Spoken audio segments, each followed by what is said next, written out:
नागपूर गुन्हे शाखा युनिट क्रमांक 5 एका मोठ्या वाहन चोरीच्या टोळीचा पर्दाफाश करत चोरीच्या तब्बल 62 दुचाकी जप्त केल्या आहे। त्याची एकूण किंमत 20,50,000 रुपये असल्याचा अंदाज आहे। या टोळीतील 5 गुन्हेगारांना अटक करण्यात आली आहे। मागील 7 महिन्यांपासून ही टोळी नागपूर शहर आणि ग्रामीण भागात मास्टर की वापरून चोरी करत होती। सुमारे 200च्या वर सीसीटीव्ही फुटेज तपासल्यानंतर पोलीस टोळीपर्यंत पोहोचले आणि अखेर त्यांना जेरबंद करण्यात आलं। नागपूर शहरात वाहन चोरीच्या वाढत्या घटनांनंतर गुन्हे शाखा युनिट क्रमांक 5 ने एक मोठा खुलासा केलाय। या पोलीस कारवाईत 62 दुचाकी जप्त करण्यात आल्या, तर या मोठ्या रॅकेटमध्ये सहभागी असलेल्या 5 आरोपींना अटक करण्यात आली आहे। 26 डिसेंबर रोजी यशोधरानगर पोलीस ठाण्याअंतर्गत आणि 9 नोव्हेंबर रोजी ऑटोमोटिव्ह मेट्रो स्टेशन पार्किंगमध्ये वाहन चोरीच्या तक्रारी नोंदवण्यात आल्या। या प्रकरणामध्ये अज्ञात चोरांविरुद्ध गुन्हे दाखल करण्यात आले। गुन्हे शाखा युनिट 5 ने 200हून अधिक सीसीटीव्ही फुटेज तपासले आणि त्यांना एक महत्त्वाचा सुगावा लागला। महाराज बागेजवळ चोरीमध्ये सहभागी असलेला एक संशयित दिसल्याची माहिती पोलिसांना मिळाली।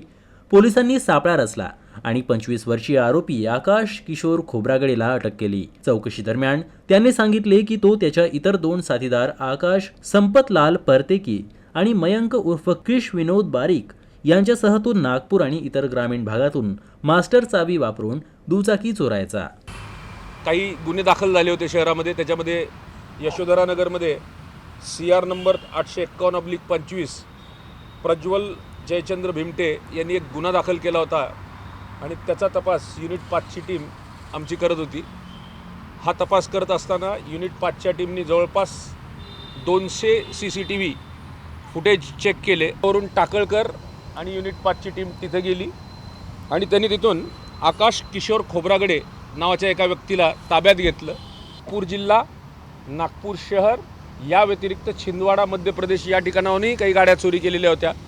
अशा एकूण त्यांनी 62 गाड्या चोरी केलेल्या आहेत। ह्या ज्या आपल्यासमोर गाड्या दिसत आहेत आता, ह्या 62 गाड्या आम्ही आत्ता त्यांच्याकडून रिकवर केल्यात आणि यांनी तिथंच तुमसरमध्ये असणारा जो मोटर मेकॅनिक आहे दीपक द्वारकादास बिजांडे आणि त्याचा भाऊ विजय उर्फ गोलू द्वारकादास बिजांडे या दोघांना या मोटरसायकल दिल्या आणि या दोघांनी पुढे त्या ग्रामीण भागामधल्या वेगवेगळे जे लोक आहेत त्यांना ते विक्री केल्याचं निष्पन्न झालं। भंडारा जिल्ह्यातील तुमसर येथे दीपक बाईक रिपेअरिंग नावाच्या दुकानात ही चोरीची वाहने दुरुस्त करण्यात आली। दीपक बिंजाळे आणि विजय उर्फ गोलू बिंजाळे यांना विकण्यास यायचे। गाडी नंबर, इंजिन नंबर तसेच चेसिस नंबर बदलून ते गाड्यांची विल्हेवाट लावायचे। पोलिसांनी त्यांना ही अटक केली आहे। पोलिसांनी या टोळीकडून 62 चोरीच्या मोटरसायकली, 4 मोबाईल फोन, मास्टर चाव्या तसेच अनेक वाहनांच्या चाव्या जप्त केल्या आहेत। आरोपींनी चोरीचे पैसे ऑनलाईन गेम आणि जुगारासाठी वापरल्याचे पोलीस तपासात समोर आलंय। हा सगळा प्रकार लक्षात आल्यानंतर आम्ही त्या ठिकाणी जाऊन सर्च घेतला आणि ह्या 5 जणांनाही ताब्यात घेतलं आणि ज्यांच्याकडे मोटरसायकल होत्या त्या सगळ्या मोटरसायकल आम्ही या ठिकाणी जप्त केलेल्या आहेत। असे एकूण 62 मोटरसायकल आहेत आणि याची किंमत जी आहे मोटरसायकलची ती किंमत आहे 19,70,000 इतक्या किमतीच्या हे वाहनं आहेत। याशिवाय त्यांच्याकडून 4 मोबाईल जप्त केलेले आहेत। त्याचंही ॲनालिसिस चालू आहे।